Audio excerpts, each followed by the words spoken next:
Good morning. My name is Glen Daigger, and I'm really happy to be speaking with you this morning through this electronic medium.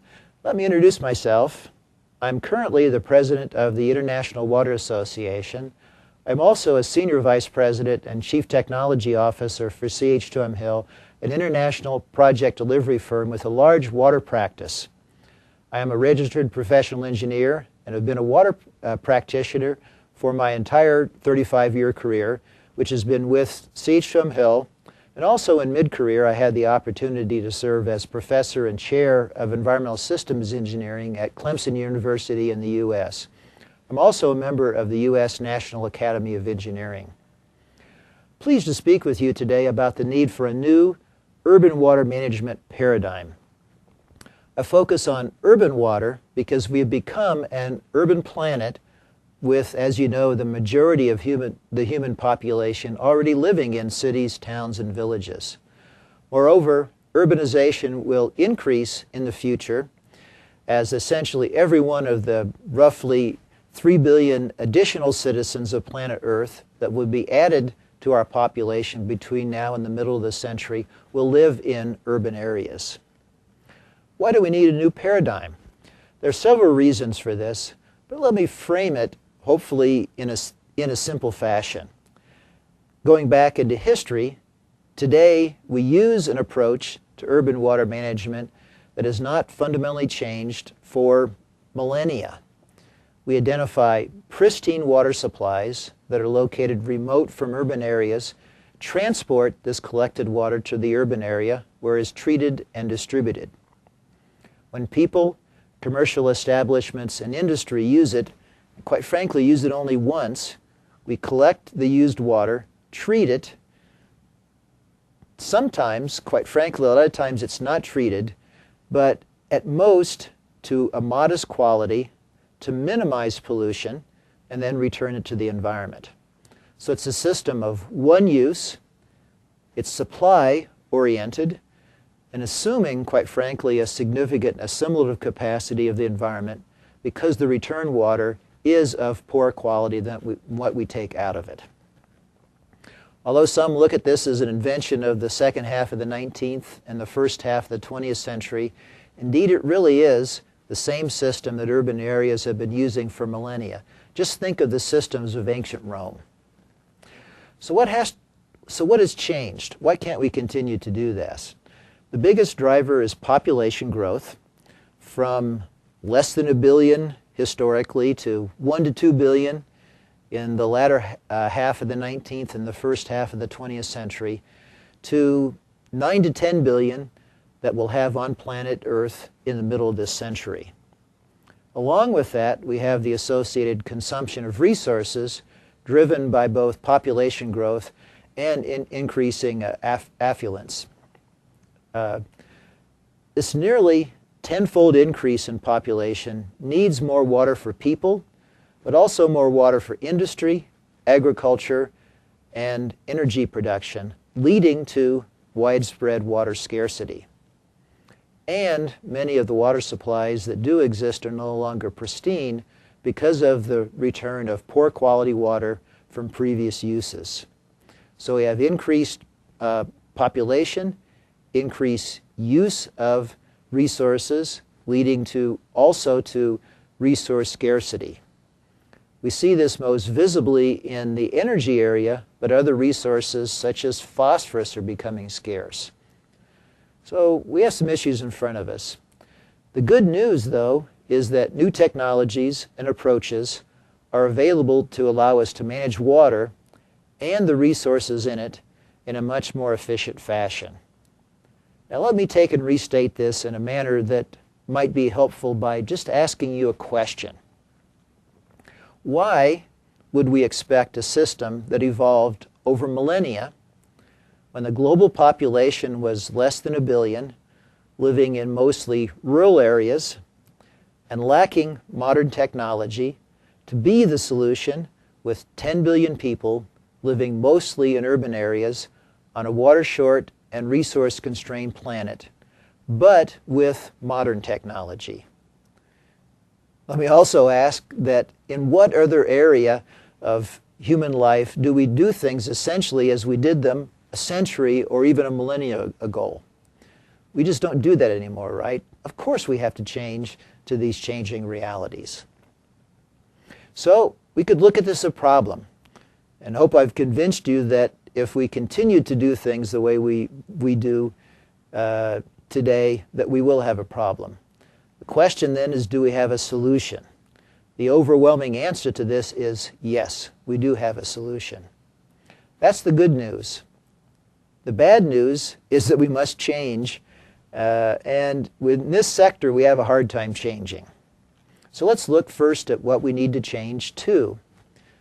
The keys are to tap into new water supplies and to use water more efficiently and in nearly closed-loop systems in a manner which consumes less resources and indeed extracts resources such as energy and nutrients from the used water stream. Sound like a pipe dream? It isn't. Local water supplies, such as harvested rainwater, and especially reclaimed used water, will replace these remote water supplies. And I can tell you that if we use water properly, these water supplies will be sufficient.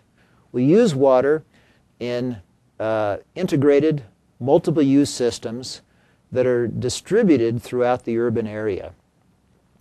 One change, of course, is that we'll be building our water supply and used water systems in an integrated, distributed manner, not in the sequential fashion in which infrastructure has been constructed in the past. Out of these systems, we'll also extract energy and nutrients from the used water stream. And when we return water to the environment after multiple uses, it will be of a quality which restores and enhances the environment, therefore protecting and preserving our precious water supplies. All of these things are possible. In fact, they're being done today, just not widely and consistently enough. So we have solutions to build on, and we will continue to improve on them, especially as we use them much more broadly. That's the good news, the solution. But we are a conservative sector that tends to change very slowly. So what do we need to do to accelerate change in the sector? We have programs, fortunately, like this IWA Cities of the Future that are focused directly on changing the behavior of the sector and the profession to accomplish this. And again, I want to emphasize that, quite frankly, we have the technology and associated know-how to begin to and to continue to implement these newer, higher performing systems. What we need to do, first of all, is to change our default value from the old to the new. This requires changing the way we do a number of things. First of all, in how we develop our institutions, how we think about paying for the necessary infrastructure, and operating and renewing these systems. Quite frankly, from my perspective, it's a great time in terms of reinvention and innovation. It's a great time to be a practitioner. We can do what we need to do because we know what to do, and we just need to get on with it. Now let me offer a little bit of advice to the bank in terms of how you can accelerate the implementation of this new paradigm. There are several things that I'd like to suggest, and let me do that in just the next few minutes here. The first is for you to change your default assumptions concerning what is likely to be the best long-term solution for the communities that you work with. Assume that the conventional approach that I've described is no longer the standard, but it is the exception. It may be used in some cases, but again, this will be the exception and not the rule. The new default should be these integrated, multi-use, largely distributed drinking and used water systems, rather than the separate, once through, largely centralized systems that have been used in the past. Number two, support the champions, those individuals who are creating and implementing these models. both the organizations and especially the individuals within the organizations that you work with, and quite frankly, including within the bank itself. These champions will drive change. What we need to do is to give them a level playing field in the intellectual debate and in the competition for funds. And most importantly, when they are successful, make sure and share their successes. These things are happening. We need to spread the good word, get the word out, and legitimize this new paradigm.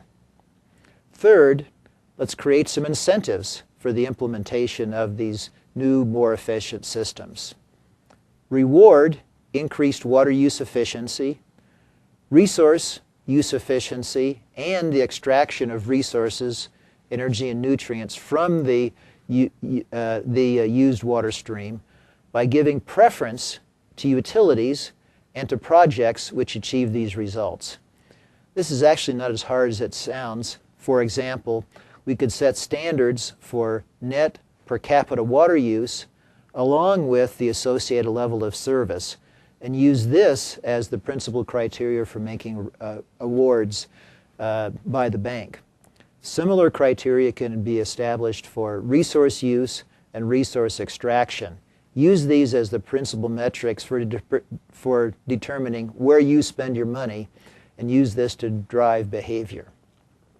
Fourth, embed these concepts of this new paradigm into the institutional strengthening efforts that you support. Educate and train utilities and service providers in the new paradigm, and then reward them when they adopt it, per the comments above. Let me stop here. You can see that we have a lot of work to do together, but the direction forward is very, very clear. Thank you for the time and attention you've afforded me. Congratulations on a successful meeting, and I urge you to thoughtfully consider the ideas that I've offered to you today. Thanks very much.